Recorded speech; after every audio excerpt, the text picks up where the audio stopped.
Coming up on Citrus TV News, Governor Cuomo has approved emergency funds to help combat the flu outbreak in New York State. Find out how these funds will help.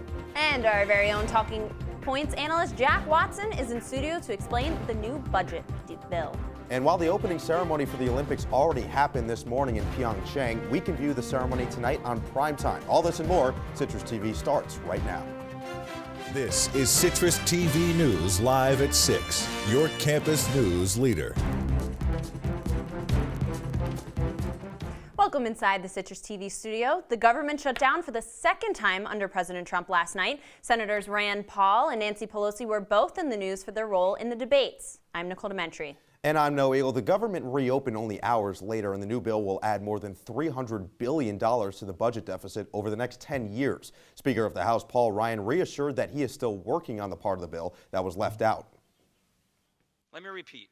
My commitment to working together on an immigration measure that we can make law is a sincere commitment. We will solve this DACA problem. And here to explain the details of what the bill is talking about, Jack Watson. Okay, Jack, let's start off. What is in this bill and what isn't?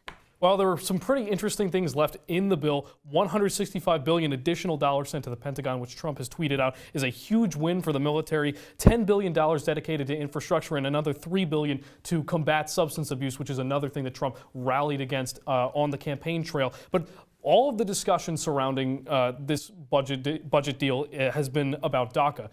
There's still no legislative solution to DACA, which we've been looking for the past couple of months now. And Jack, how is each party reacting to the bill, in both houses of Congress? Well, one of the more surprising details about that, you'd expect the Democrats to be mostly against the spending bill and the Republicans to be mostly for it. But Rand Paul, the Republican senator from Kentucky, is railing against this bill because of what he perceives as irresponsible spending, because what the recent trend of Trump Republicans have been doing in both the House and the Senate, they've been willing to forego a little bit their budget hawk tendencies to create more programs, more infrastructure spending, more substance abuse, anti-substance abuse spending in order to accomplish their legislative goals. And speaking of Rand Paul, I know that he reaffirmed to find a solution to DACA that you were talking about earlier. Is this going to happen? Top Republicans like Mitch McConnell and Rand Paul Paul Ryan have been consistently saying that they're going to work with Democrats to get a deal done. But as of now, they've got a deadline. It's March 23rd. If they can't find anything by then, because again, this is a temporary spending bill, we're looking at another shutdown, which is going to be very difficult for the Trump administration. Absolutely. To get over. Yeah, absolutely. Thank you so much, Jack, for joining us. Really appreciate the time. Thank you. Great to be here. And the university is offering DACA students some additional support. A new webpage will offer campus contacts and resources. The ad hoc committee created the site and will continue to expand it. Chancellor Kent Syverud established this committee to provide legal expertise and career advice to DACA students. The committee is determined to provide a safe and welcoming environment here on campus. And if you're a Syracuse University community member, you can now submit nominations for the Chancellor's Award for Public Engagement and Scholarship. The CAPES Award started in the 90s to reward one graduate and one undergraduate student. They must excel in combining education with community outreach. Nominations can be submitted through the CAPS online form or at Shine. For the second year in a row, Syracuse University's cybersecurity program has been named #1 by the Military Times. SU's program addressed the need in the military for government and for cybersecurity specialists. Programs include an on-campus master's and an online master's in cybersecurity, as well as a cybersecurity semester. SU is consistently recognized for its work in welcoming veterans to its programs.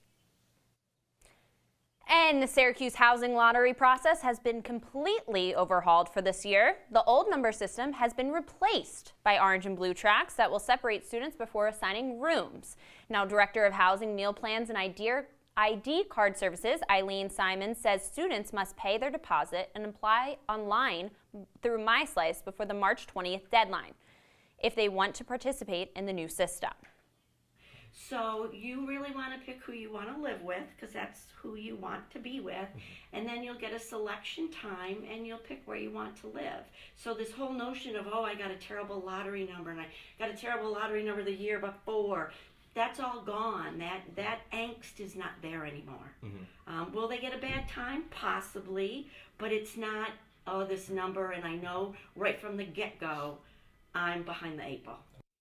Citrus. While the word simply means curly hair, students from Central New York will be competing to spell that and more in the WCNY Spelling Bee. One of 150 students who competed in the written test last month, only 35 of them qualified for Saturday's oral round.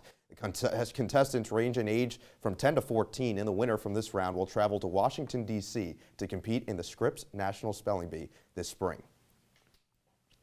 The Bipartisan Budget Act will grant Oswego Health $1.4 million, according to Representative John Katko's office. Starting in 2019, the department will receive the money over a 5-year period. Katko's office stated that the deal will expand and reform the low-volume Medicare adjustment policy. This will in turn make Oswego Health eligible for New York state funding. And although it's hard to believe, Valentine's Day is approaching and love certainly is in the air. CitrusTV reporter Ehlin Hansen has talked to local businesses about how this annual craze affects their business. It is a snowy and cold morning in Syracuse, but one wouldn't be bothered by that inside St. Agnes Floral Shop on South Avenue, because in here it's always warm and the smell of flowers lingers in the air. Teresa Plaza, the manager of St. Agnes Flower Shop, says they begin to prepare for Valentine's Day the day after Christmas. In order to meet demands, they order their products extra early and hire additional staff. On Valentine's Day itself, the store can resemble a zoo.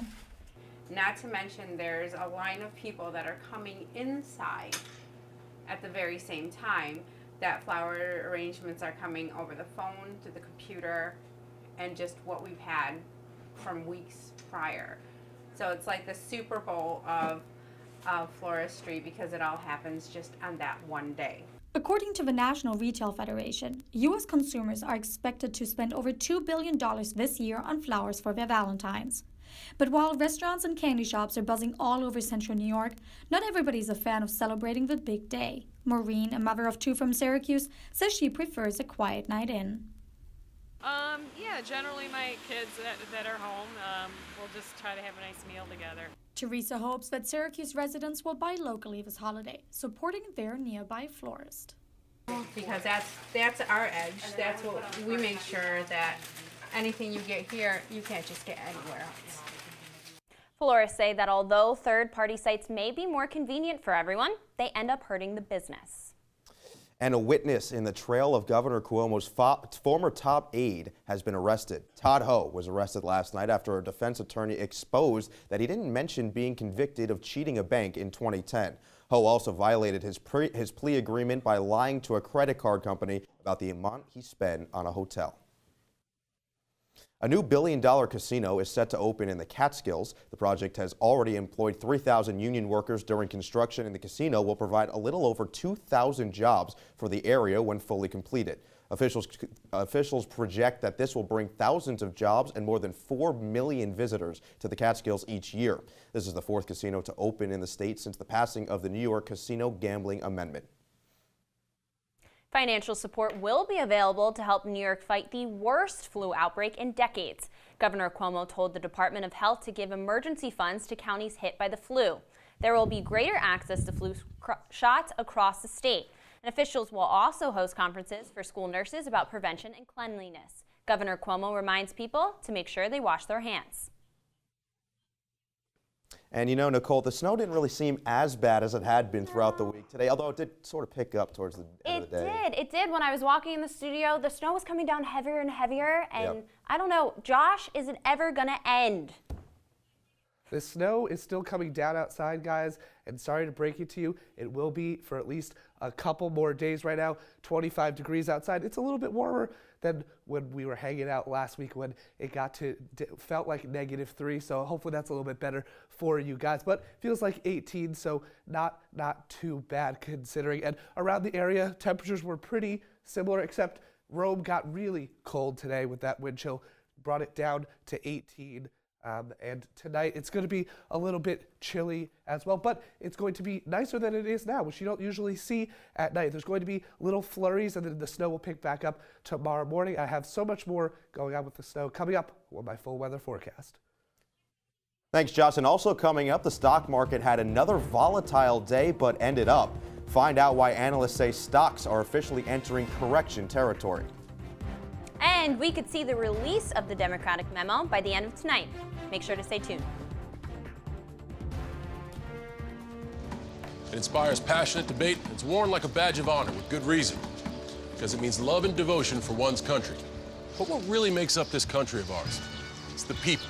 To love America is to love all Americans. This year, patriotism shouldn't just be about pride of country. It should be about love. Love beyond age, sexuality, disability, race, religion, and other labels. Because love has no labels.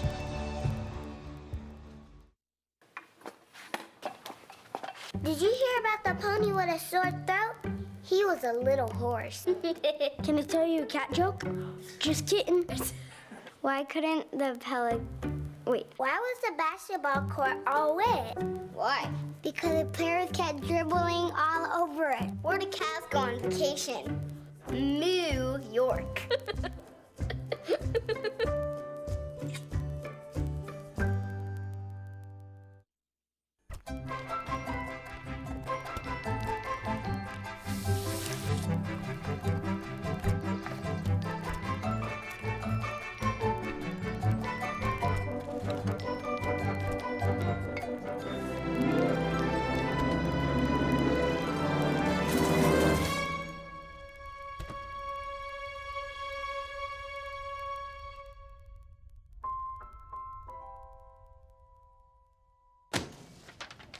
Hey, Hard, what's this? That's my resignation letter. You're resigning.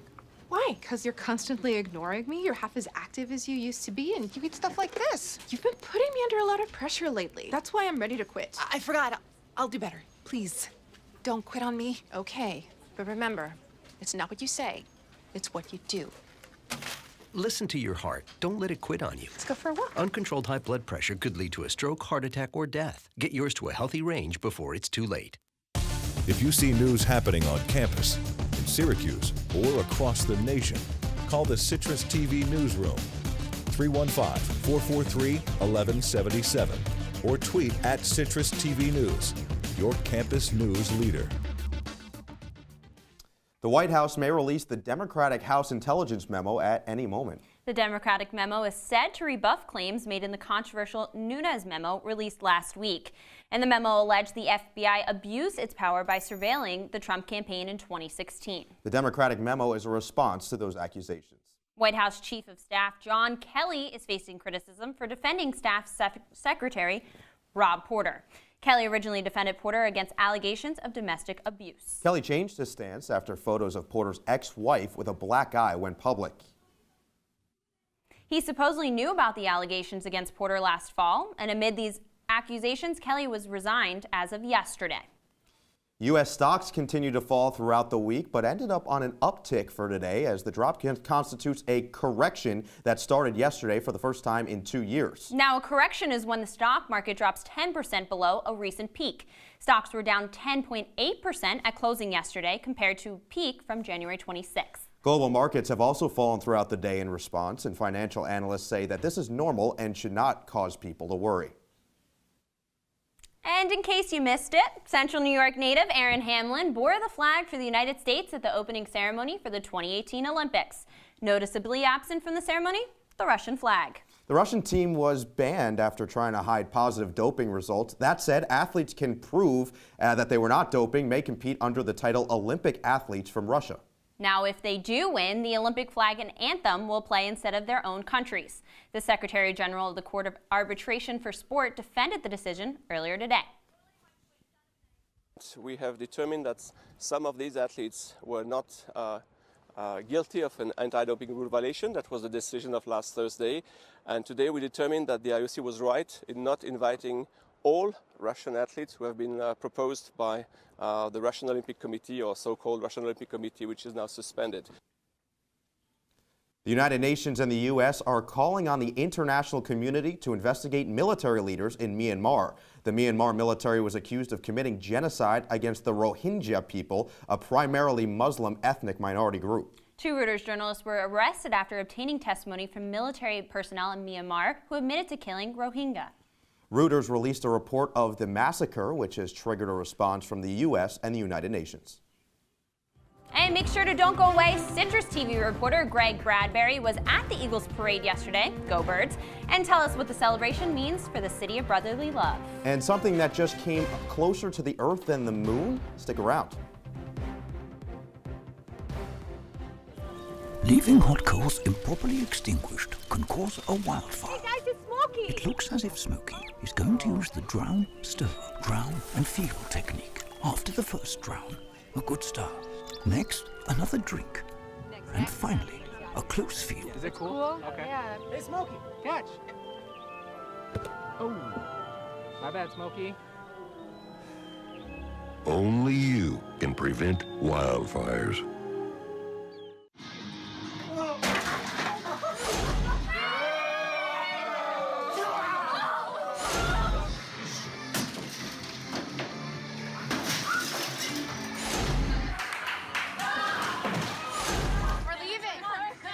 Most party fouls are pretty dumb.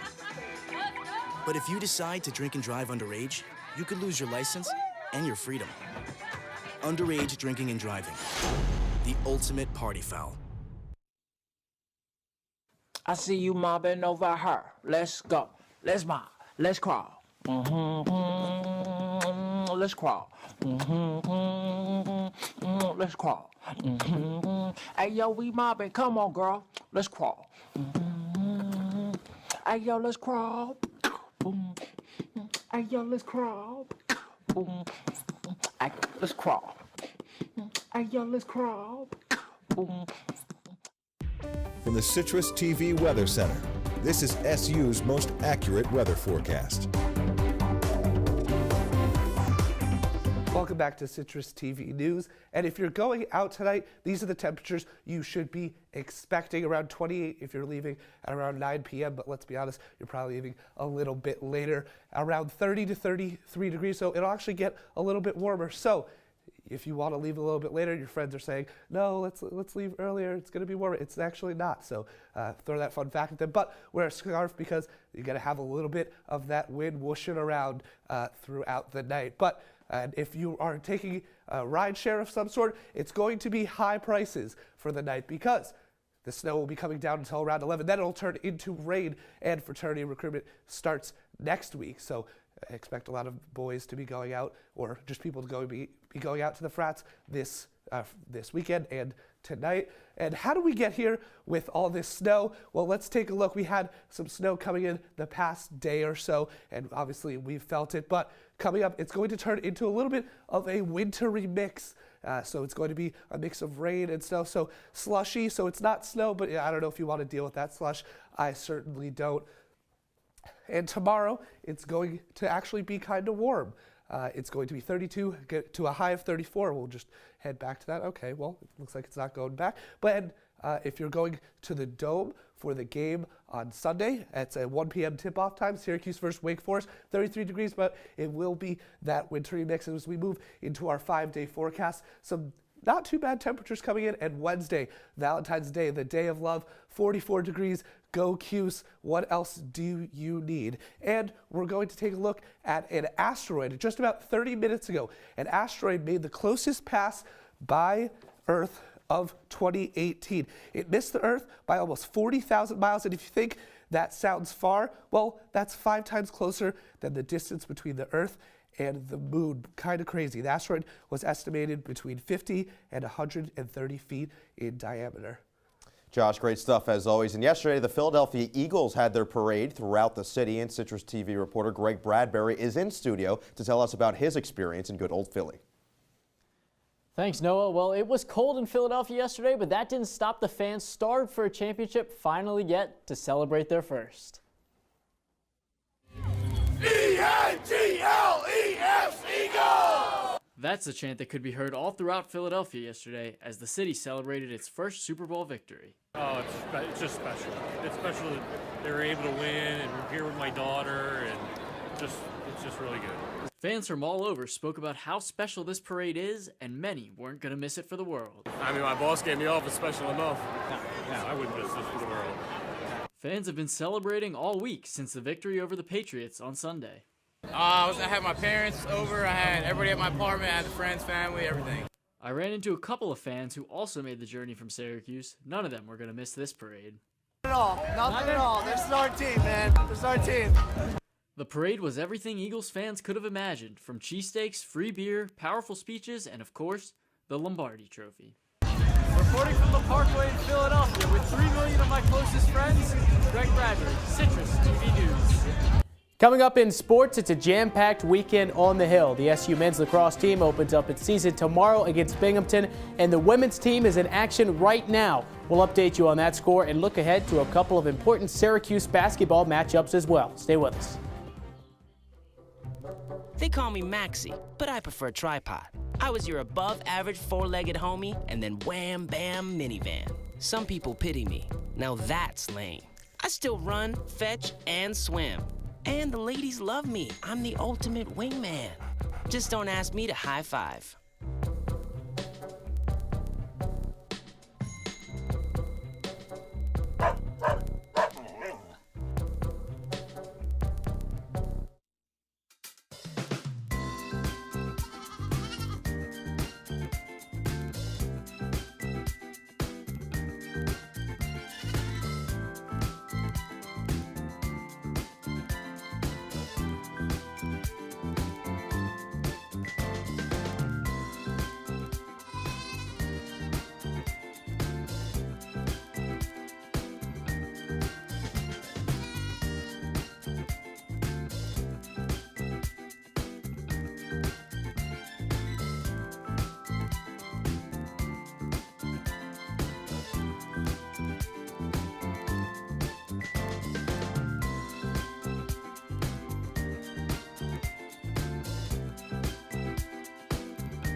You've messed up your son's haircut. Mom? Do you A, try to fix it? Like it never happened. B, work with what you got? Or C, show solidarity? Thank you, baby. As a parent, there are no perfect answers. But you don't have to be perfect to be a perfect parent. Thousands of teens in foster care will love you just the same. And now, your CitrusTV Sports Report. Welcome back to Citrus TV News Live at 6. I'm Jonathon Hoppe. The wait for lacrosse to return to Central New York is finally over. Syracuse faces Binghampton in the Carrier Dome tomorrow at 1 o'clock to open the 2018 season. Remember all those one-goal games the Orange had a year ago? Well, the game against the Bearcats was one of them. Syracuse snuck past Binghampton 9-8 on Senior Day. Usually teams like to ease into a new year, but the Orange don't have that as an option this season. Even with the inexperienced group, Coach John Desko is excited for the opening week challenge. With a young group that we have, I'd probably rather have a less experienced group to go after the first game of the season, just trying to get off to a win in your first go. But this, it's going to be, every game is going to be tough for us. And I talked earlier in the season at our press conference that if it doesn't kill us, it's going to make us stronger, and hopefully it doesn't kill us. A win tomorrow against Binghampton would make Syracuse 7-0 all-time against the Bearcats. The Orange is trying to get back to the NCAA's championship weekend for the first time since 2013. Meanwhile, the women's lacrosse team is in action right now. It's halftime, and the Orange has a slight 9-8 lead over Connecticut. The SU women's team is also looking to get back to the Final Four after falling short last season. For the latest updates from the Carrier Dome, follow us on Twitter at CitrusTV Sports. It's all about lacrosse today and tomorrow, but the attention turns to the hardwood on Sunday. Not only do both the SU men's and women's basketball teams play at basically the same time, but they play the same opponent. The men's team hosts Wake Forest at 1 o'clock in the Carrier Dome, while the women's team faces the Demon Deacons at 2 o'clock in Winston-Salem. But the similarities don't stop there. A win for both teams would put each of them back at 500 in the ACC. It's a great opportunity for the SU men's team to get its second win in a row. The Orange is 5-1 all-time against the Demon Deacons, but the one loss came earlier in this season down in North Carolina. Syracuse looks to bounce back from the 2 home losses it suffered last weekend. If you tried to play a softball game in Syracuse right now, it would probably get postponed. No fear, though. The Syracuse softball team opens its season in Baton Rouge this weekend. It's just a bit warmer down there today, a high of 76. The Orange fell in the first game 1-0 against UT Arlington, but bounced back nicely against UMass 4-0 in Game 2.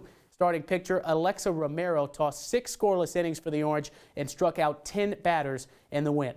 From the field to the ice now, where Syracuse needs a win. The women's ice hockey team has lost 3 straight games and returns to conference play tonight. 4 points back of first place, but fortunately for Syracuse, it's an opportunity to beat an opponent that hasn't exactly lit the CHA on fire this season. RIT has just 1 conference win in 14 tries this season. That game gets going from the Trinity Ice Pavilion at the top of the hour. A quick turnaround for the teams who do it all over again tomorrow at 1. In professional hockey, the Syracuse Crunch is looking to snap a losing streak. The Crunch has dropped 3 in a row, but has a chance to get back on track tonight against Hartford. Back in January, the Crunch beat the Wolfpack 3-2 during its 9-game winning streak. It's a busy weekend for Syracuse, who plays 3 games in 3 days. Puck drop from the War Memorial is set for 7 o'clock. Thanks so much for that. And I know we talked a little bit earlier about the local connection with Aaron Hamlin. Can you tell us a little bit more about that? Pretty cool. Yeah, pretty cool. Aaron Hamlin taking the flag out, leading the opening ceremonies that happened this morning. Even cooler, Mike Tirico, of course, a Syracuse alum, posted a picture. He's anchoring the coverage this year for NBC, so really special for Syracuse. Gotta love that Central New York connection. Jonathan, thank you so much. And stay tuned, because Citrus TV will be right back. There's one thing you can never have sex without. It's not something you buy. Or something you take. In fact, there's only one way to get it. It has to be given to you, freely. It's consent. Because sex without it isn't sex. It's rape. Consent. If you don't get it, you don't get it. It's on us to stop sexual assault. Learn how and take the pledge at itsonus.org. Look at you. You're at the top of your game. You're unstoppable. Nothing can throw you off track. Wait, is that your car? Uh-oh. Yeah, I saw that coming. That will throw you off track. You're looking at around 10 grand in fines, legal fees, and increased insurance rates. Let's try this again. Smart move. Because buzz driving is drunk driving. Adventure can be found anywhere, but the best place to start is in the forest. I spy something beginning with S. Snow. No. Snow-covered trees. Nothing to do with snow. Head outside to discover incredible animals and beautiful plants that come together to create an unforgettable adventure. Wow. So grab your loved ones. Don't even. And explore a world of possibilities. Come on, this way. Visit discovertheforest.org to find the closest forest or park to you. Welcome back to Citrus TV News. Now, referees and judges are notorious for making controversial calls, especially during major events. Now, all that may be a thing of the past, at least for the Olympics. Yeah, interesting story. The Japanese company Fujitsu is developing AI judges for the Summer Games in 2020, and the software would be used to judge gymnastics events in an effort to remove bias from the scores table. Interesting story. Yeah, that's absolutely bonkers. But that's all we have for time today. Be sure to follow us on Twitter, Instagram, and all the others. For Citrus TV News, I'm Nicole DeMentri. And I'm Noah Eagle. Have a great weekend, Syracuse.